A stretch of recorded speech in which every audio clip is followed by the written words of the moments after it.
उत्तर प्रदेश का एक ज़िला है गोरखपुर और गोरखपुर का एक गांव लगता है पिपराइच। वहीं का उसी का थाना क्षेत्र लगता है इमलिया।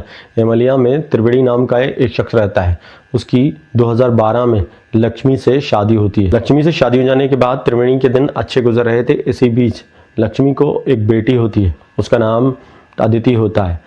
बेटी हो जाने के 6 महीने बाद ही लक्ष्मी बीमार रहने लगती है। इसी दौरान 6 महीने के अंदर लक्ष्मी की मौत हो जाती है। लक्ष्मी की मौत के बाद अदिति छोटी थी, परिवार में कोई था नहीं जो अदिति का ख्याल रख सके। इसलिए त्रिवेणी मजदूरी छोड़ देता है और अपनी बेटी अदिति के साथ रहने लगता है। अपनी बेटी अदिति से मिलने के लिए त्रिवेणी को लगातार अपनी ससुराल जाना पड़ता था। इस दौरान रिश्तेदारों ने त्रिवेणी को समझाया कि त्रिवेणी कब तक ऐसा करते रहोगे, ऐसा करो कि तुम दूसरी शादी कर लो।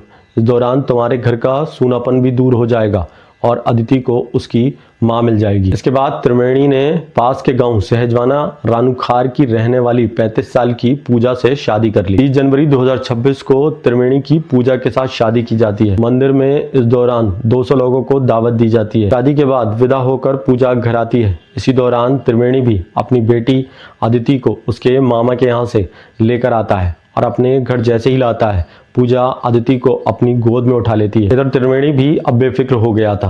वो लगातार अब अपनी मजदूरी पर जाने लगा था। वो जब मजदूरी से वापस आता था तो अपनी बेटी अदिति के लिए टॉफ़ी और चॉकलेट लेकर आता था। एक दिन वो जब टॉफ़ी और चॉकलेट लेकर आता है तब अदिति की टॉफ़ी और चॉकलेट पूजा खा लेती है, जिसके बाद त्रिवेणी नाराज़ हो जाता है। वो इसका विरोध करता है। वो कहता है कि मैं टॉफ़ी और चॉकलेट अपनी बेटी अदिति के लिए लाता हूँ, लेकिन तुम उसे बार बार खुद खा जाती हो। तकरीबन 12 बज रहे थे। उस दौरान त्रिवेणी अपने बिस्तर से उठता है और बाथरूम की ओर चला जाता है। जैसे ही वो फ़ोन की टॉर्च जलाकर बाथरूम से वापस आ रहा था, इस दौरान वो देखता है कि उसको एक आहट हुई। पीछे से कोई अक्स जैसा भागता हुआ नजर आता है। वो अपने मोबाइल की टॉर्च से उसको देखता है तो सामने उसकी पत्नी पूजा होती है, जो अपना सामान पैक करके घर से बाहर की ओर भाग रही होती है। पूजा को बाहर भागते हुए देखते ही त्रिवेणी को कुछ शक होता है, जिसके बाद त्रिवेणी अपने कमरे की ओर दौड़ता है। जब देखता है तो कमरे में खून फैला हुआ था।